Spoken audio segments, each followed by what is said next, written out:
Good morning, everyone, and welcome to the General Government Subcommittee of the Budget. So 2017 is what we're starting today. Members, we are starting with the Department of Audits and Accounts, which is on page 4. And we have our state auditor here. Did you bring Adam also, or just you and Carol? He's back here. Okay. Go ahead whenever you're ready.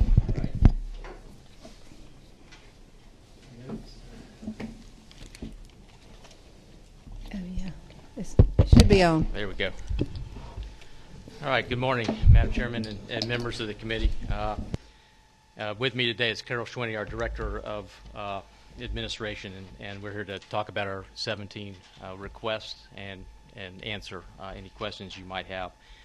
The headlines for our request is that the Department of Community Health has asked us to perform some additional work, and that would be funded from their existing budget. So it's basically a budget transfer over to us, and this is sort of a budget neutral proposal. As to the specifics of the request is under line item 4.1.1, I believe, in that tracking document, which the official budget request asks for funding to cover additional costs to our department to begin conducting the financial audit, the single audit, and the audit of the state health benefit plan work at the Department of Community Health. However, to clarify, there are actually two requests being made of our department. The first request really is that DCH has requested that we accelerate and compress our current audit schedule of their nursing homes from a year-round cycle to a 7-month period that would end May 31st. They use those audit results to help set nursing home reimbursement rates, and this shift, as I understand it, will allow DCH to set rates on a current basis rather than applying them on a retroactive basis. So I think there's an efficiency play from their perspective. The second request are those activities are actually captured in the tracking document. So they have asked us to take over the financial audit, the federal compliance work, and the audit of the state health benefit plan, beginning with fiscal year 16. So that's this current year end. And that work has previously been performed by private CPA firms. So the request for the additional funds for us is for incremental staffing necessary to meet both of those needs from the DCH requests. The amount in the tracking document being requested is equal to what DCH currently pays for that their current agency audit. So again, this should be a budget neutral proposal to the state. And that's the only request we have this year. So with that, I'll ask your favorable consideration and be glad to take any questions. Representative Hatchett. Thank you, Madam Chair. Just a question about that particular part of the audit. So this is something that you haven't traditionally done with DCH? We have not performed that audit since the early 2000s. We used to do that audit. In 2000, there were some independence issues that arose, and the agreement was to allow DCH to contract with outside auditors. They've been contracting. They don't have an in-house field audit or anything that's been doing these audits? No, those are audits that need to be performed under professional standards with a third-party CPA firm, an independent firm. I guess this is really a question for DCH because they had some issues and them not been able to perform like they're supposed to? That's a question for them, but I'm not aware of any. We monitor that audit very closely. We also do audit work for the budgetary compliance report. So you're going to have to hire additional auditors to perform this work? No. So this is what this request is for. We'll be able to cover staff with this additional with these funds. We'll hire additional staff. We'll be able to cover both the additional work that we need to do for the nursing home audits and then cover the DCH financial audit as well. Chairman Martin. Thank you, Chairman Carter. I have a question related to this, and this is not at all, you're doing what you're asked, as I understand it here. They want to put this, but following Chairman Hatchett's concern is if we moved it over there because there was a question because, DCH reports to the executive branch and you report to, we need a separation, in the audit where I'm not an accountant. Didn't stay at the Holiday Inn last night, as they say, but the separation is good. So my question is, and again, it's more for DCA, maybe, Madam Chair, we get them back, is why is this policy? You're just answering the bell, so to speak. They called upon you to do it, and this is how much it's going to cost, and they're moving that money over there. But I have more of a policy consideration of if we're spending the same money, by definition, we're not. Because when we bring people into state employ, they go on to, they go into the pension system and the healthcare system. So if operationally today we're spending the same money, it's going to cost more because we don't budget on a yearly basis for everything it costs with OPEB and so forth. So by definition, this is going to cost the taxpayer more. Not your fault, not directed toward y'all. Y'all are just answering the bell. But Madam Chair, I think that's something we ought to ask. I don't know which one of your colleagues in the appropriation has that, but would that be Chairman Parrish and maybe inquire of them on that. Back to if I may, Madam Chair, to follow up. When you were in earlier, I can't recall, in the supplemental budget, somebody was talking to you about doing something else, and you had staffing issues around it. Can you help me remember exactly what that related requested? to other funds and work that we were asked to do under contract by the Lottery Corporation. Right. Thank you for. So, in being fair about this, if this comes over,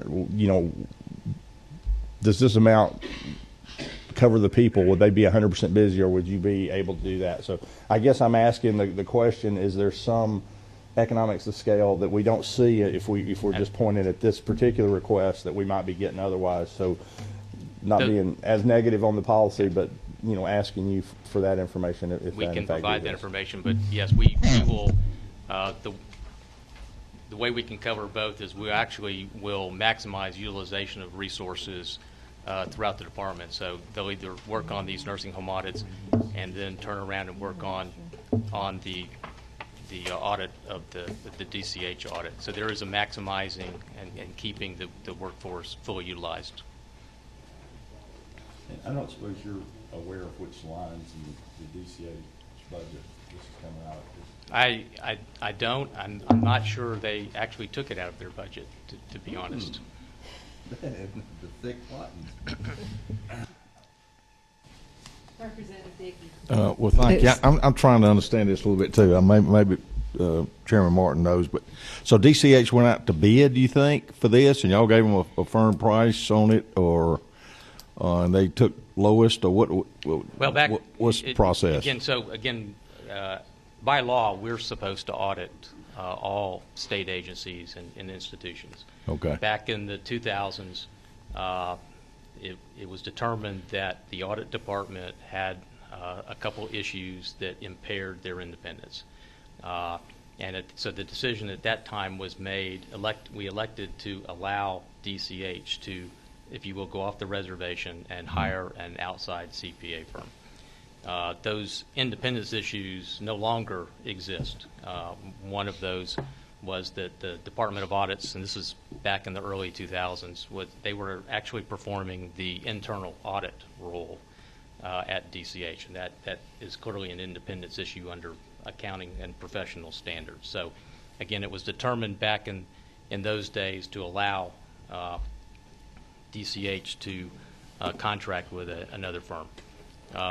Some other examples of some independence. I sit on a number of boards of state agencies throughout the state, and in every one of those cases, we do not perform audits of those agencies. They are allowed to hire an independent third-party firm. Okay, so they just came to you and said, we need it audited, and this is your best estimate of what it's going to cost, and this Well- is what you're going to charge. This is what you're going to charge Yes. them. They have a current budget for that. The impetus really for this was the acceleration of the nursing home I audits, understand. which was, again, compressing from almost a 12-month period to a 7-month period. And we ran through the numbers and felt like we could literally do both of these engagements by shifting those dollars over to us. Okay. Chairman Hatchett. Just to follow up, so are you hiring additional auditors or not? We would hire additional auditors with the additional funds in line 4.1. So how many, do you know? It'd be about 8 or 9. Thank you.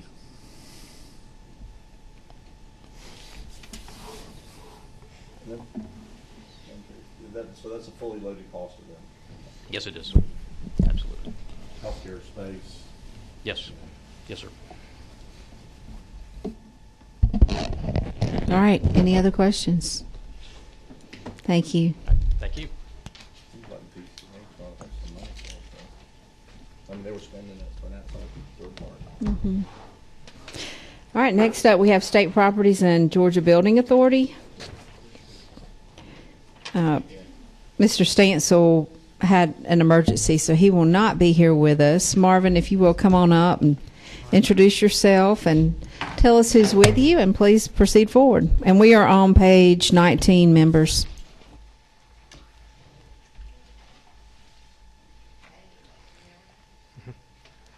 Good morning, Madam Chair and committee members. I'm Marvin Woodward. I'm the Deputy State Property Officer, so I apologize that Steve couldn't be here this morning. But with me, I have April King, who's our Chief Financial Officer.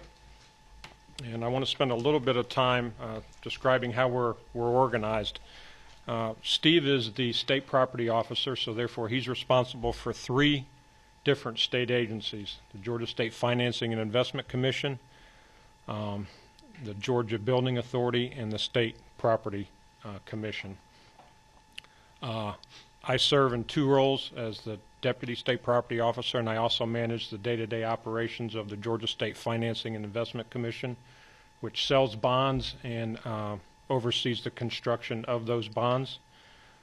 Steve Fonzie is the day-to-day Deputy Director of the Georgia Building Authority, and Frank Smith is the day-to-day manager and the Deputy Director of the State Property Commission. And then Lisa Payne is the Budget Director for the Georgia Building Authority. So sorry for all that, but I think it's important you understand how we're organized.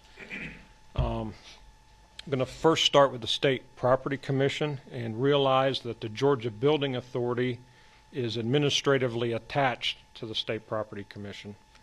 So the State Property Commission is the real estate portfolio manager for the state. So they assist all the state agencies in their real estate needs, with the exception of the Board of Regents and the Georgia Department of Transportation. And we do assist them a little bit, especially with multi-year leasing. So Frank and his staff handle property acquisitions, dispositions, and conveyances and easements. They handle over 1,800 leases annually. A good example of that is the new driver services facility that maybe some of you have visited here in the city. In 2012, multi-year leasing was approved by the General Assembly. Since that time, we have negotiated 23 multi-year leases with a cost avoidance of over $60 million. So that program is working very well for us. They have a budget of $1.75 million. Next agency is the Georgia Building Authority, which again is administratively attached to SBC. And GBA is a larger agency than SPC. So currently GBA has 149 employees. They're responsible for the property management, maintenances, and services with all the buildings on Capitol Hill, including the governor's mansion and some other properties that are close by. Their portfolio includes 33 buildings 22 parking facilities, 4 plazas, 2 cafeterias, and 6 historic cemeteries. Their budget is $36.5 million. I would like to note that $7.8 million of that is for security for Capitol Police on Capitol Hill, and really GBA just serves as a pass-through for that amount. GBA and SPC do not receive any direct appropriations. All our revenue is received through rental rates on Capitol Hill and parking. We have Premier Class A rate at $14.43 a square foot and standard Class B rate at $12.63 a square foot. There has not been any rental increase in the last 8 years, with one exception. In FY13, 20 cents was added because there was a State Patrol 50 post built here on Capitol Hill, and so that 20 cents was added to fund the construction and operation of that patrol post.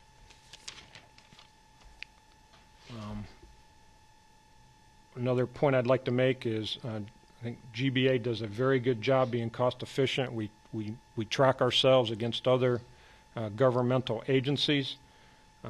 There's an association out there called the Building Owners and Management Association, and we have tracked ourselves against that, and we are $1.67 lower than other government agencies that do similar things that we do, so we feel good about that. So I believe both agencies are well run, cost effective, value added, and serve you and the citizens of Georgia well, and I'm proud to be associated with this team and this group of professionals, so be glad to take any questions at this point.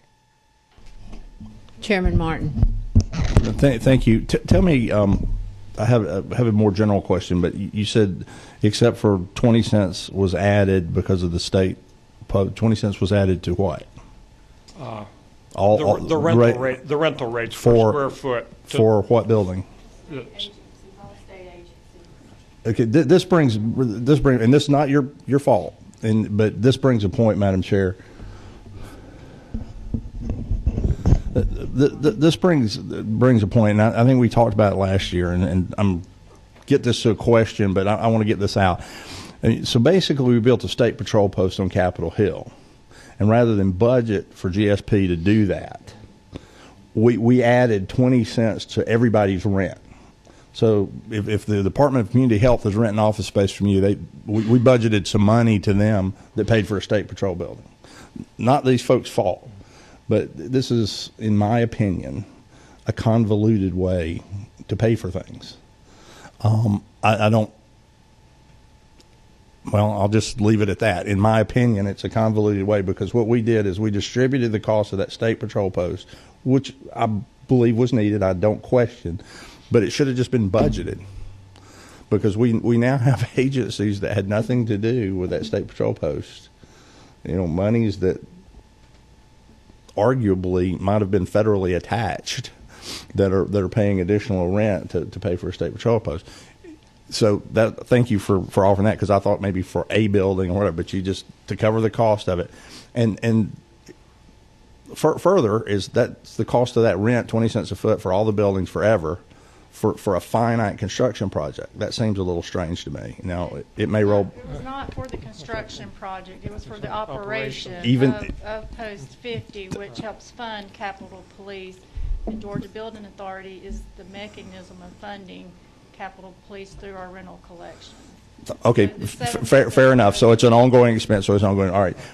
But again, I would submit that charging rent to everybody because we needed to increase Capitol Police presence was a little bit different way to do that. Which brings back to this. We see on your budget, or the budget line requested in the big book, $1.75 million, but yet you have 36.5.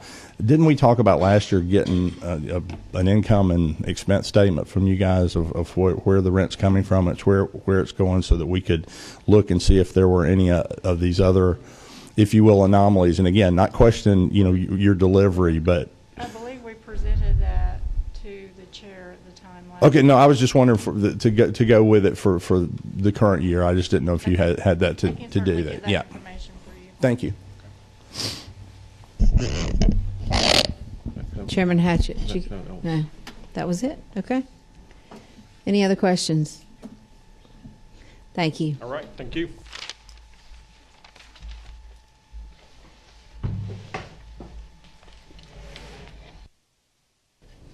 All right, well, that concludes our 2 agencies for this morning. Thank you all for coming. Appreciate you committee members for being here. Meeting adjourned.